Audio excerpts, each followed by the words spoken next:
So, and as Didier said in the introduction, I mean, it's been more than a year now that we've been using these Jupyter Notebooks technology. I mean, we started with this probably more than a year ago because of some events we wanted to participate, and instead of doing some, regular labs as we were doing before, using some, TS sessions or putty sessions to a remote server, giving you a PDF on one side and telling you copy paste the command and do this, do that, and you'll get the result of this and this. We figured out that leveraging the Jupyter Notebooks technology was quite an interesting thing because we can have everything in a single page. So that's the reason why we standardized around this, and we actually set up a Jupyterhub server. So, as I was saying, we implemented these workshops a year ago, and we used them because of some events we participated to. So what we wanted to do today was to help you understand how we can actually leverage them. Okay, so the lab is actually, there are 4 parts in there. The first will be really explaining what is the Jupyter Notebooks technology. I mean, simply what you can expect from a Jupyter Notebooks, how it is working, what are the different things that are important in the notebook. The second one is actually how can you develop your own workshop on your laptop, meaning that the Jupyter Notebooks comes in different flavors. It could be a Jupyterhub server, like the technology I'm reusing right now, that is able to deliver multiple notebooks at multiple persons, I would say. So one-to-many type of approach. But you could work on a one-to-one basis on your laptop, meaning that you could develop the notebook just on your side, on your own laptop. And I'll show you how to install the Jupyter Notebooks technology on your laptop. That will be part of the second lab. Then I'll show you, for those who are interested, because you may be willing to do some trainings to some of your colleagues or to some partners or customers. So you might want to be using a one-to-many type of approach like the one I'm using right now. So I'll tell you how to install your Jupyterhub server on your own, and actually telling you what we've been through and helping you out in better understanding what are the simple tips and tricks that you can leverage from our learnings, I would say. And finally, should you be willing to work with us in Lab 4, I'll be explaining very quickly how you can actually work with us. So, as Didier mentioned in the introduction, I mean, we're willing to welcome anyone who's happy to work with us and who has a great idea about a workshop. He thinks he's mastering the technology and he's willing to share it with some other people. Well, then, obviously, I'll show you the process, which is fairly simple on how to work with us. So, hopefully, you should be familiar with the notebooks. I would say UI by now, since you've been attending some of our workshop for some time. So you know that on the left-hand side, you have this panel that actually display as a file explorer the different notebooks that we'll be using. So I have opened already the README first, and within the README first, I'll be opening the Lab 1 directly through some hyperlink in there.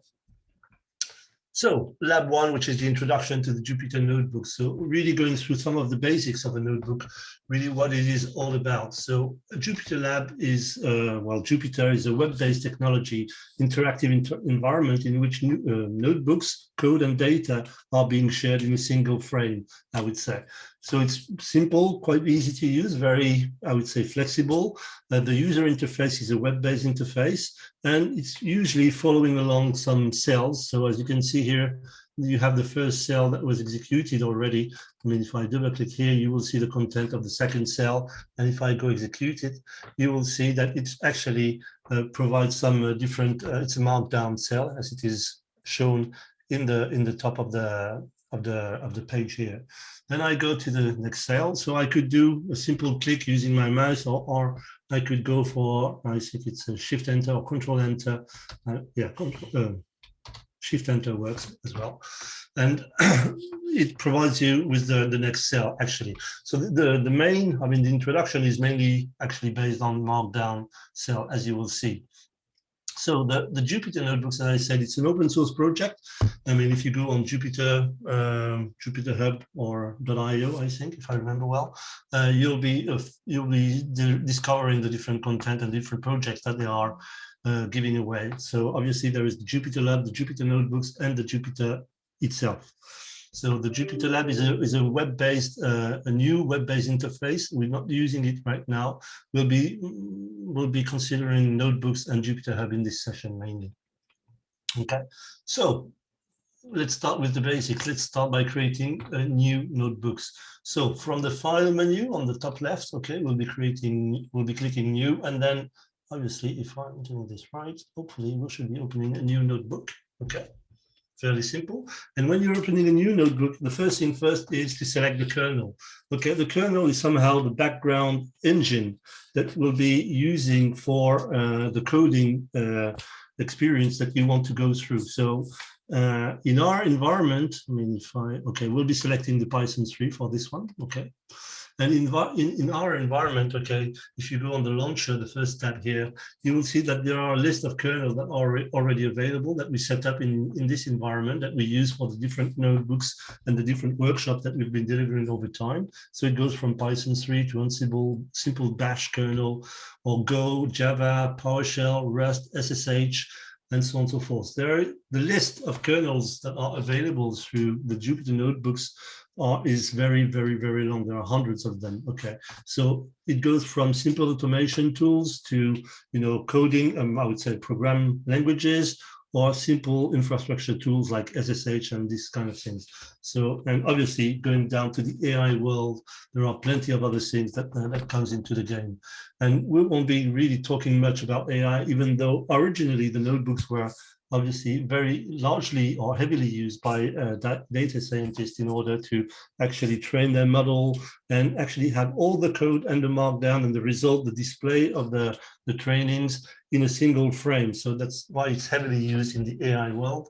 But we somehow hijacked the project on our side just to make it useful for us, because we thought that it would be really relevant to make some automation workshops based on AIs and everything. So we needed simple Python or PowerShell, type of kernels to actually perform some of the automation that was infrastructure related, coming back to the ILO or OneView, or could be SimpliVity as well. So all this infrastructure related workshops are all based on this type of kernel. So depending on what you want to achieve, whether it'll be coding, AI, or infrastructure automation, there are really a large list of kernel that is available to you.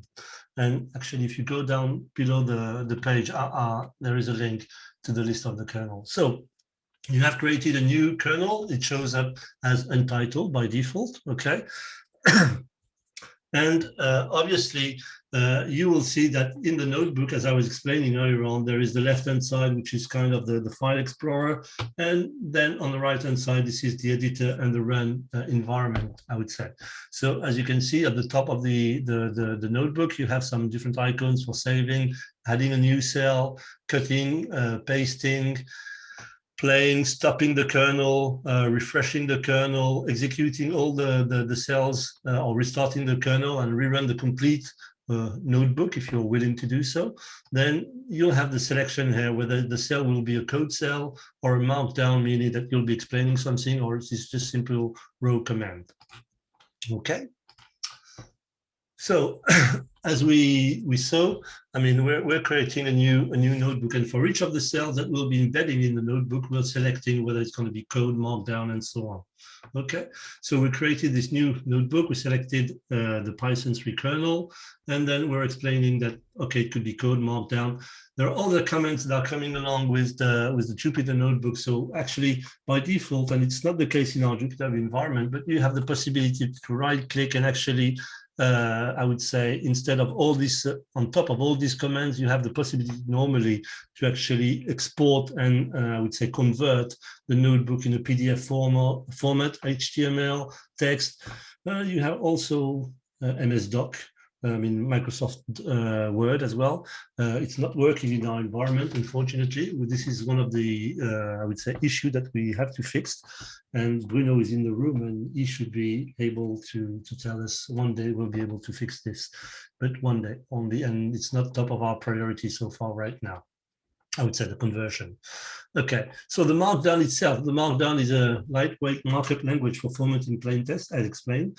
And obviously it helps you to provide, level 1 heading, level 2, level 3, and you use simple statement, like, using a hash here or several hash to actually make the type of level heading you want to implement. You can create some list, okay, using star, space, and something. And if you want to increment or indent, you have a space, star, space, the list that you want to create.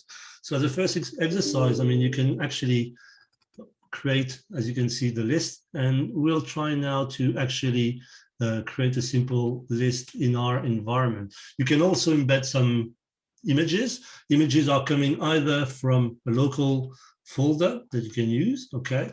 It could be an hyperlink to a URL as well, okay? And so there are different ways of placing and using these images and embedding them into our in our notebook, I would say. So what we're going to do now is just try a simple exercise. Well, I want you to create some level 1 heading in the new file that you have created, then level 2 and level 3, and give example as you want, and the result should show up as something like, okay, not this one, this one.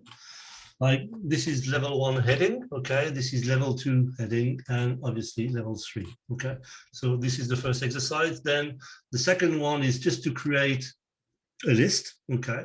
So you can create a title plus a list and so on and so forth. So with the indentation, as I was mentioning, so you can use numbers, okay, plus then you can use star, space, and the title of your indentation, I would say. So to create a list, step 1, create a list. You need a list of items, and then you indent with, space, space, star, and so on and so forth. You can also, use some bolding if you want. So to actually create the bolding, you need to surround your text with stars, okay? So 2 stars, and you'll be able to do this bolding. If you want to emphasize as well, you have the possibility to use a single quote space, the title or the text, and another single quote, okay? And as a result, okay, you will see that it provides you either some bolding or you actually highlight the text that you want to use. So far, so good. Any questions in the chat? It seems like, but you're able to answer, or don't tell Fred I gave you the link. What is this link? Markdown. Okay. Okay, thanks, Didier. That's a good thing. Yeah, I should have probably put it in the workshop itself. Yeah, so there are some online Markdown converter if you want. Please explain how you switch between the Markdown editor and the formatted preview. It looks like you will be using show keyboard shortcuts. Okay, how do I switch the Markdown editor? I think it's just you do a run. Yeah, what I did was I double click on the cell. So when I double click on the cell, it actually shows the row, which is the row version, and then I just play the cell, and it understands, actually the notebooks understands that it is marked down, and it actually converts, or it actually displays the markdown result of the command that I actually embedded in the cell. And actually, I think I had a similar problem to what he had, and the drop down at the top there was selected as code instead of markdown when I went into it. Ah, okay. So I switched that to markdown and then it worked. Okay, that's fine then. Oh, because the first cell was code. Okay, so well, Yeah. This one was code, but obviously the second one was here. Oh, sorry. Fine, put it here. Okay, this one was markdown. Yeah, correct. I think the default when you create a new cell, when you use the plus sign, it's always code. So you have to turn it into markdown, then write down markdown. Let's see. Yeah. Well, actually, yeah. By default, it's code. Yeah, you're right. Any other questions, or are we good? How are we doing on time? Okay. So, yeah, you can embed, as I was saying, you can also embed some images. Okay. So either you use the picture, and in this case, here, okay, I'll be showing you. Okay, this one is how you actually embed from the local subfolder that I have in my directory. So by default, when you install Jupyterhub, or if you install Jupyter Notebooks on your laptop, the Jupyter web page or web UI will be run on the folder in which Jupyter Notebooks is running by default. So if you install it on Windows, it'll probably be your home, your /home document, user type of folder. And this is where it will actually wait or expect the notebooks to be. Sorry. Very quickly. So you can embed, as I was saying, some images, either picking up in the picture folder, or you can actually embed a complete URL. Sorry. And as a result, okay, both of them will be displaying you either an image, a local image, or from a distant URL. Obviously, you can embed URL in the Markdown. Okay, so you can see here that I created a simple phrase in Markdown that embeds some of our, I would say, URL that we're using internally. So one that is providing us with a dashboard displaying all the how many notebooks are currently running. And the second one, I think, no, actually, that's the only one that I'm displaying here. So currently running. So this will show me how many notebooks are actually now. Hopefully. So I can embed any type of links, external links to the notebooks as well in the Markdown. So it's the same approach as for the image somehow. And workshops on demand. This is linking us to as well to our workshops on demand platform. Okay, and you were telling people that there were 13, but actually there are much more. There are 16 of them currently in our workshops live. Okay. So you see, I mean, this is just a simple overview of all the Markdown things that you can do, and that you can embed in your notebook. Obviously, Markdown is only displaying information. That's not the main concern of a notebook. The main concern is really running some code or some automation or making, I would say, usage of different kernels. So the kernels are computational engine. Really, they are the backend that you'll be leveraging to actually interact with an API, with an infrastructure tool, being OneView, being Primera, being the Simplicity, being the HPE Emerald Container Platform or Data Fabric. So these are all the things that you can actually leverage and that you can interact with throughout the notebook. So obviously, all you need to do is make the right choice in terms of kernel to interact properly, and depending on the language you're willing or the automation layer you're willing to use. And then obviously make sure that the endpoint is reachable. So by default, as I was explaining earlier on, so this is the list of all the Jupyter kernels that are available, and there are plenty of them, as you will see. Does it give me the total number? I'm not so sure, but you can see here that really the list is quite long, and it goes from simple Bash kernel to advanced, I would say, coding languages, or some stuff that I'm not even, there is even a Chapel kernel that I didn't know about. Okay, so Chapel being one of the, if it is the Cray thing, it might be useful. Yes, that's it. Okay, yeah. So there are really plenty of them, and depending, you can have a look at them, and you might find some of them that might be relevant to your project. So yeah, the kernel in the one that in this one, you can see that the kernel that we're using currently is a Python 3. So I can actually run a command here. So I'm importing some of the libraries, so the OS and the binary ASCII, and I'm just doing, a simple, I would say, addition. Okay. And so if I'm running the code here, hopefully I should get something in return, or not. No, you just define a function here. Yeah, that's, sorry, I was defining the second one. Actually is giving me the content or the execution. So these are simple examples, but this only, I would say, Python simple code, but you can go way further and you can actually make, I mean, if you're willing to do some stuff that we did around OneView, you can do some connection to the OneView API, then run some get command on the OneView, I would say, library, and then actually do some regular API verb like post, get, delete, and so on to interact and create some new stuff. I mean, we've been working with this type of a thing for a long time now, but you can actually create your own notebooks, and maybe you have already some scripts that are existing that you did by the past, you know, simple Bash scripts.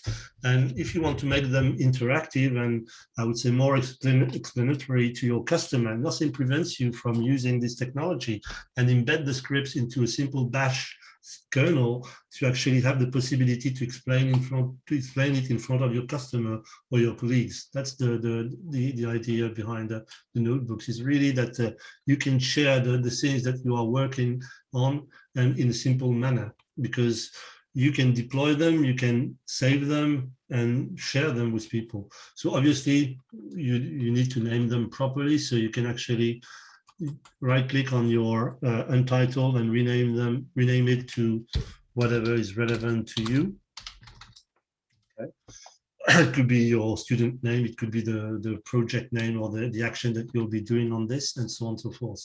So it's very, very simple. And obviously sharing is important, and something that I didn't do actually before sharing this one was to actually clear all the output. Okay. So you right click on the notebook and you just do a clear all output, because in this case what will happen, it will, as you see, I mean, I ran later earlier some commands and I had the output. So if I want to share the content with somebody, I don't want necessarily to share the output because I want him to run all the commands by himself. And so I need to clear the output on the notebook itself. And then I can save and obviously share with the person that I'm willing to work with. So I can then right-click download. I can convert to PDF. Not in this case, I can copy a shareable link to the people, and so on and so forth. So there are plenty of ways of actually sharing the content. So moving on to the next lab. Now you've been using our Jupyter. Yeah, there was a question. There is one question in the chat here, okay. Or two questions in fact. How do you install the Jupyter kernel? So we will see this later on in the part 3 of our lab. Okay. So I will actually we'll see this at the end of this one. So the first thing first, we were using our own Jupyterhub server, you know, in these very simple examples. I mean, you've been getting these notebooks from our Jupyterhub server, but should you be willing to work on your own, you can install it on your own laptop. So first thing first, you need to run the Jupyter, you will need a browser. Okay, please avoid the old MS Explorer stuff. Okay, Firefox and Chrome seems to be the by default de facto browser you'll be using. So when you'll be willing to install on Windows, fairly simple. You have some pre-checks. I mean, you need to have Python and pip installed on your machine to have the Jupyter Notebook to be able to run in your environment. So open a command prompt, check whether these programs are installed or not. And if they are not, just go, you know, get the latest version in Python. You have the link here. Then you'll go downloading the Python executable installer. Install the package, add Python to the path. That's important.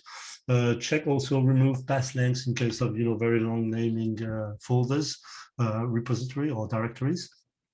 I won't tell you about installing things, but you know about setting up things on Windows, I'm pretty sure. Then when Python is installed, you just need to check the versions. Okay, so it should be Python 3.9.2 in Windows for the latest, and pip as well, and you'll get something around 20. And when this is done, all you need to do is just run this Python -m pip install Jupyter. And this will actually collect all the necessary, I would say, libraries and code to install the Jupyter Notebook on your machine, okay? So when the installer is done, okay, at the very end of the process, it will take a few minutes. I mean, time to download all the binaries and install them on your machine.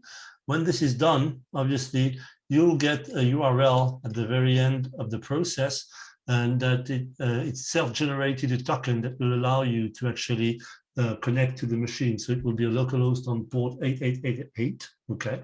And as a result, you should get a browser page opened, sorry. And you will see that you'll be ending, as in my case, I was ending in my own home directory with my document and everything. Okay, so it's fairly, I mean, it's a 10-minute setup. It's fairly easy to do. On Linux, well, pretty much the same thing. You need to check, I mean, you'll be running Python 3 or pip, and you can install through Anaconda as well. So it depends which of these tools you're more familiar with. So if you're willing to go with Anaconda, you just do a wget on this repo. Okay, once Anaconda is downloaded, you can start the installation by running this bash anaconda command here. Okay, and it will provide you with a few question agreement on the end user agreement.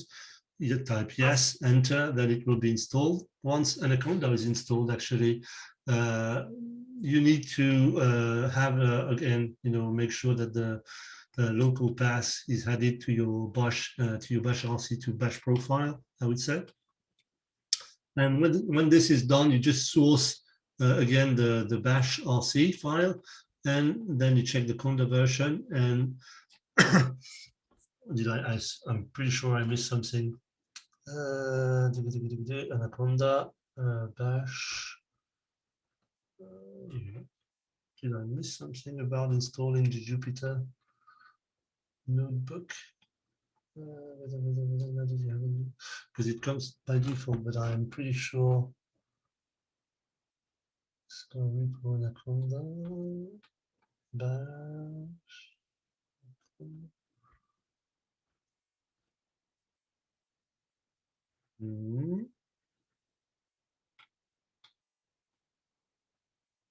Okay, so it should be fine then.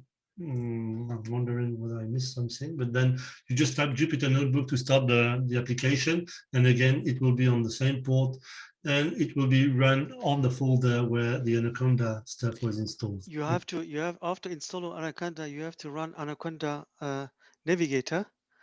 This is the reason why, because source bash RC you are running, because the path is not, you have new path variable. Yeah.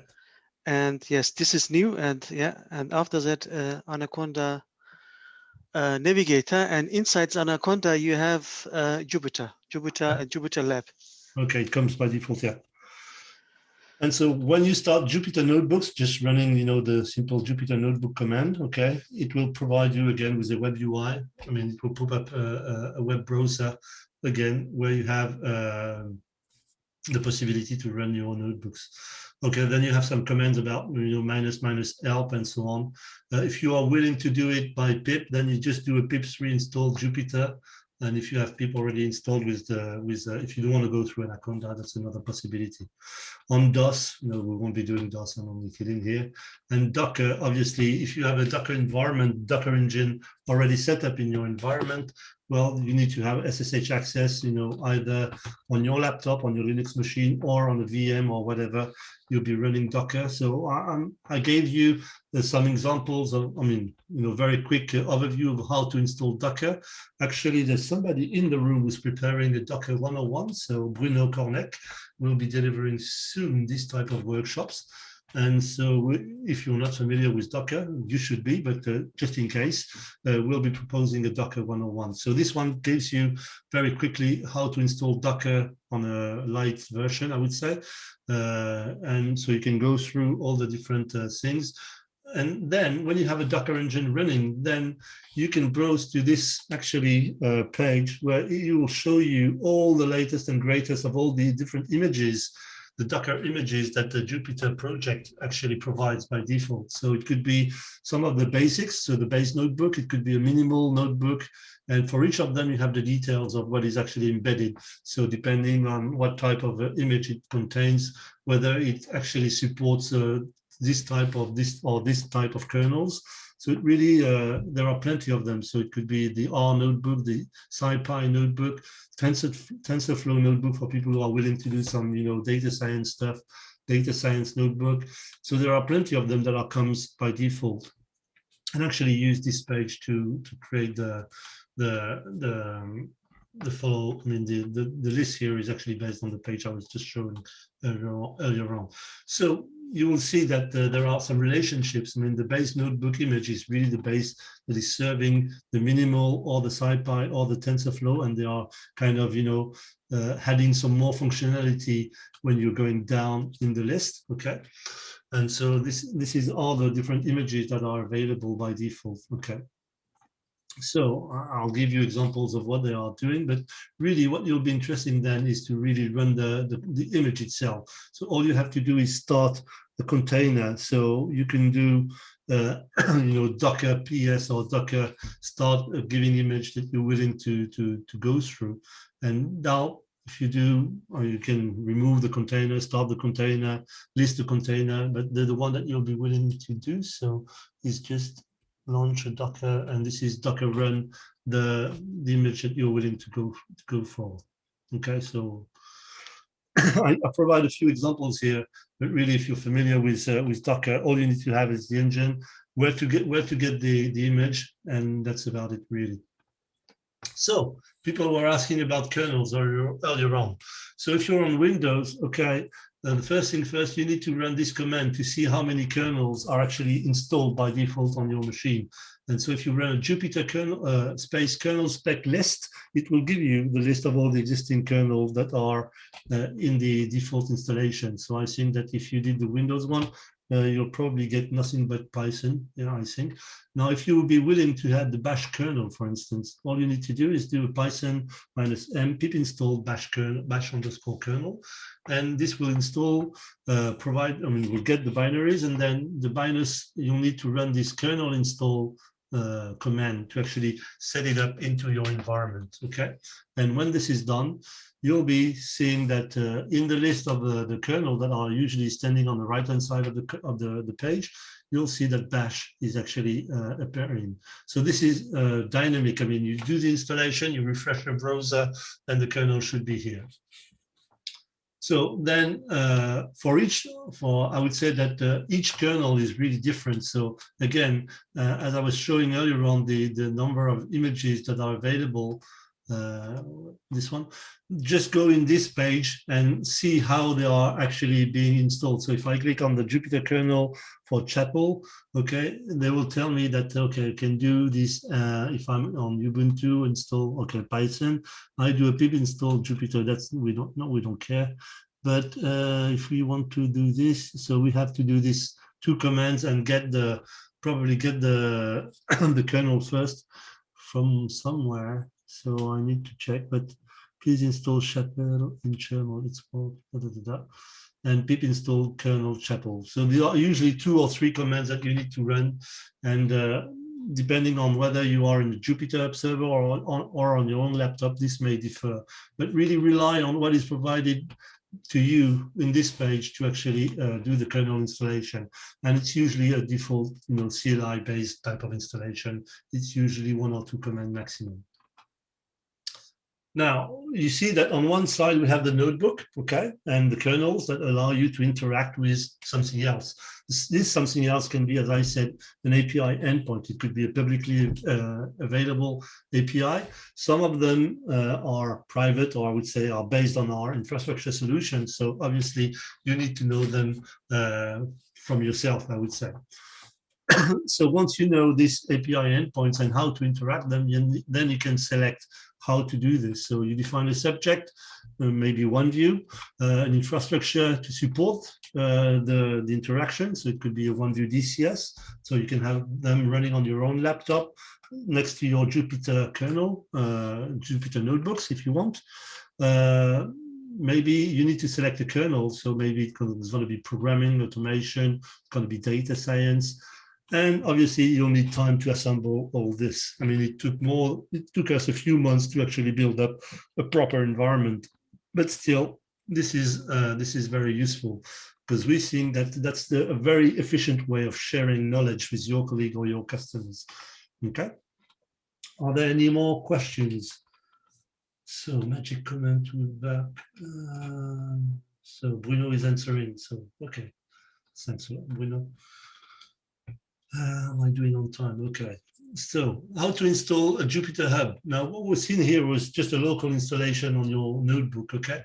Now, should you be willing to go further and do something, you know, on a larger scale, you'll be going for a Jupyter environment. The Jupyterhub, it's just think of it as a one-to-many approach. So you will be able to deliver notebooks to many people from a single entry point, I would say. And you'll be scaling. I mean, you have to build up either a single machine, or you can build up a Kubernetes cluster, should you be willing to do so. I mean, when we started with this technology, well, we didn't have that much of hardware, actually, to tell you the truth. So building up a Kubernetes cluster with master and, you know, workers and so on was okay. That was kind of a cool thing, because you have to build up this Kubernetes cluster, but you have to have several machines, okay, scalability is cool and so on and so forth, but maybe I'm too old fashioned. So I went through the basics, and you have the possibility to do this, what they call this little Jupyterhub server.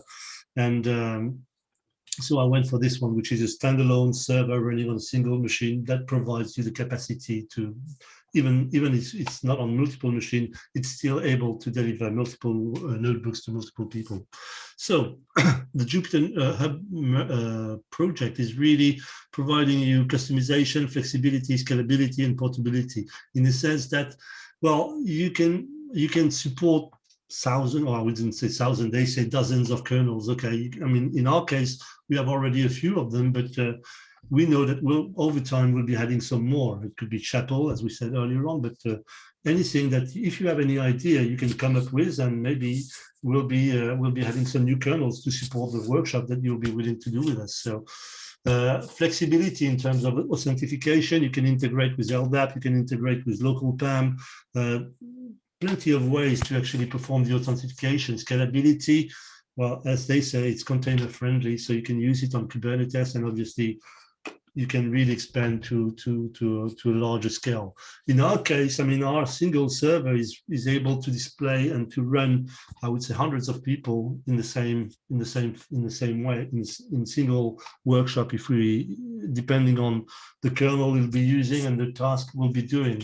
Some kernels being more greedy than others, and obviously in terms of hardware and, you know, resources, compute and memories, well, you may hit the limit of your machine. I mean, when we're doing some MLOps type of scenarios and workshops, obviously we cannot run anything or everything on a single Jupyterhub server, because if one guy's do some training on the Jupyterhub server, at one point of time the server will just crash down, because there's too many requests. So that's the reason why we're using, obviously, the Emerald container platform and some dedicated training clusters in our workshops to actually allow just, you know, the Jupyterhub to be hosting the content, not necessarily do the computation. So as I was explaining, there are two ways of setting up the Jupyterhub server. So run on Kubernetes or run the Lilios Jupyterhub machine. So, and when do you want to use one or the other? Well, they actually, Jupyter people explain that you can use a single machine. If you want to use a single machine, you go for the, you know, the little Jupyterhub server. And if you wish to go for multiple large scale, you can use Kubernetes. And if you're willing to do containers, you should be running Kubernetes as well. Well, we're mixing a bit of both, actually, in our case, because we're actually using, depending on the scenario, we're using external Kubernetes clusters, or we're using the local, you know, compute power. If we're doing a simple programming workshop on Python, it doesn't require much really for the exercises that we are doing. So anything, it can actually run on our single server pretty simply. I provide you link with you know, some other cloud providers. So if you'll be willing to run on DigitalOcean, on OVH, not in Strasbourg in France, because lately they burned their data centers. So not a good way to start. Jetstream, Google Cloud, AWS, Azure. There are plenty of, I would say, how to manual guide to telling you how to install Jupyterhub on this different environment. There are some sizing considerations to take care of when you're installing the server. Depending on the number of users you want to serve, well, the memory size and so on needs to be adapted. Okay, so what we did in our environment was, okay, we created we went for a single server, okay, and we have multiple locations. So we have a staging environment, we have a production environment, we have a sandbox environment, and we even have now a Green Lake environment, okay? So what we do is that we kind of created some Ansible playbooks to actually allow us to do the deployment, and based on the location and I would say the role of the environment, so being, you know, staging, production, Green Lake or sandbox, we actually fill up some variables and we run some installation process, okay? So we have three main Ansible playbooks, one that takes care of the installation, the Jupyterhub installation. It does actually system update, repository update, application installation, so all the necessary tooling that is behind the kernel installation. It does actually system performance tuning as well, some security setup. So whenever we actually, each of the users that is given away a notebook, we try to limit the rights of the user in his own directory, okay? The user cannot go beyond his folder, he cannot delete things. So there are some, you know, security consideration that we are taking care of. Okay, then we do the installation of the application, you know, doing the pip install. We have a pre-configured file that we dump into to actually do the configuration. So our notebooks, for instance, they're only lasting for 4 hours. So there is a time bomb mechanism in which we make sure that after 4 hours, the token that is actually allocated to the user dies and it cannot go beyond 4 hours. Should he be willing to, you know, relog into the system, first our automation layer will change the password, and on the second side, I would say, or second layer, the token itself dies and cannot be reused. We do some Linux users creation as part of the setup, meaning that we're creating local users. So for all of you who have been assigned a user, you've seen your I'm student 1300, and plenty of others have been using some others. So we're doing this. We're also, at the same time, we're creating some users in the Jupyterhub environment. So if you want to check how the installation is done, you have actually added some of the Ansible playbooks in here. So you will see some of our variables that we are using, how we are doing the setup of the repo, or we are doing the setup of the different, I would say, kernels, and all the things that are needed, the package that are needed, depending on the distribution that we're using, being CentOS or Ubuntu. So these are all the things that we are setting up. Some of them, like if you see all this stuff is actually needed for all the PowerShell kernels, so it doesn't come just by default. So you need to install some additional stuff, and so on and so forth. So this really tells you that how you can actually set up. And if you're, I mean, we have a dedicated private Git on which we are actually putting everything together. And if you're willing to do a setup on your own, we have already shared this with some of our colleagues in the Geneva Customer Visit Center, so that it can allow us, with them, sorry, to actually build up their own Jupyterhub server. So we have the setup on the first place. Then we have this Ansible copy folder YAML, which is actually used as part of our automation to deploy the notebooks to a dedicated user. Okay, so it actually gives and provides you know, some variables about the workshop name and so on and so forth, the directory, and I mean, fairly simple, but we really also set up some of the ACL, so the security, as I was explaining earlier on. Usually you don't want your user to be able to browse anywhere onto your server. And on a regular basis, meaning every single day, we have an Ansible check that is run on the server to make sure that, I don't know, for any reason, a student might have done some stuff that he was not really supposed to do. Maybe he has succeeded in changing some stuff that we didn't want him to change. But anyway, every single day, we do a check on the server to make sure that all the users are reset to their factory, I would say, our factory default settings. Okay, so that's the reason why we have these Ansible playbooks as well. So as I was explaining, the Jupyter server is really an important thing if you're willing to do your own customer workshops. I mean, if you'd be doing demos or team trainings or demos, and you should be willing to work with more than 10 people, well, it's worth taking some time setting one up because it could be really, really useful. With that being said, I will thank you all for attending this session and wishing you all a very good end of the day. And I think that'll be it.